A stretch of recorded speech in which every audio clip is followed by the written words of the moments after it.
ও যা ছিল আমি ওকে অডিশনে শুরুতে যা শুনেছিলাম, আজকে যা শুনছি আমি কল্পনাই করতে পারছি না। আজ সঙ্গীতের সেরা মঞ্চে এক বিশেষ পর্ব আমরা উদযাপন করব ভারতীয় সঙ্গীতের ধ্রুবতারা, পদ্মশ্রী, পদ্মভূষণ, দাদা সাহেব ফালকে পুরস্কারপ্রাপ্ত কিংবদন্তি মান্না দের কালোজয়ী সমস্ত গান। তিনি শুধুমাত্র একজন গায়ক ছিলেন না, তিনি ছিলেন এক জীবন্ত প্রতিষ্ঠানের মতো। হিন্দি এবং বাংলা তো বটেই, মারাঠি, গুজরাটি, কন্নড় এবং মালায়ালাম এরকম প্রায় 24টিরও বেশি ভাষায় তিনি ৩,৫০০-এরও বেশি গান আমাদের উপহার দিয়েছেন এবং আমরা সমৃদ্ধ হয়েছি। আজ তার সেই সমস্ত গানে মেতে উঠবে সঙ্গীতের সেরা মঞ্চ। আর আজকের এই বিশেষ উদযাপনকে সার্থক করতে আমাদের মঞ্চে উপস্থিত পণ্ডিত তন্ময় বোস, যার আঙুলের ছোঁয়ায়, তালে লয়ে আমাদের সঙ্গীত যেন প্রত্যেকবার এক নতুন ভাষা খুঁজে পায়।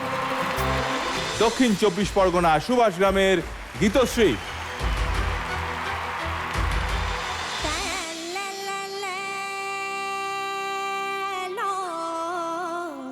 ধান ধান ধা ঘের নাগ দি ঘের নাগ ধে ধে ধে ঘের নাগ তকট দিকট কত ধে তা কত ক দিগন দা ঘের নাগ তকট দিকট কত ধে তা কত ক দিগন দা।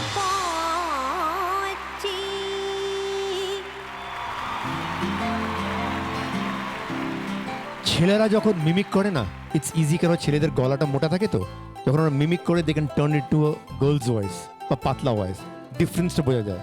মেয়েদের গলাটা অলরেডি পাতলা, তো ইটস ভেরি ডিফিকাল্ট। খুব কম মেয়ে গায়িকারা আছে যারা এরকম টাইপের গান মিমিক করে করতে পারে, সংখ্যা খুবই কম। What is beautiful about this is যে কনস্ট্যান্টলি ও না শুধু ভয়েসটা চেঞ্জ করে করেছে, এই গানটা আমার বিউটিফুল একটা চাল আছে, এই চালটাকে ও রেখে গানটা গেয়েছে, ইট ইজ অ্যাবসলিউটলি বিউটিফুল। ক্যা বাত। আমি এই গীতশ্রীকে চিনতেই পারছি না, নিজেকে মোল্ড করে এইভাবে যেটা শান্তনুবাবু বললেন, উইথ সুর আর এরকম একটা টাফ কম্পোজিশন, সাংঘাতিক tricky composition. Hats off to you, just thank you. Geetashree অপূর্ব।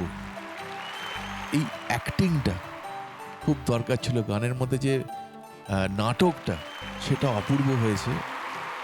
আমি অনেকদিন বাদে এখানে এসে জিত, জানিস আমার খুব ইন্টারেস্টিং লাগছে, কারণ এই যে মহামঞ্চ, এখান থেকে শিল্পী তৈরি হতে তো হয়। শান্তনু দেখেছে শুরু থেকে, আমি যতবার এত বছরে এসেছি দেখেছি এরম সব বিচারকদের সামনে ও যা ছিল আমি ওকে অডিশনে শুরুতে যা শুনেছিলাম, আজকে যা শুনছি আমি কল্পনাই করতে পারছি না।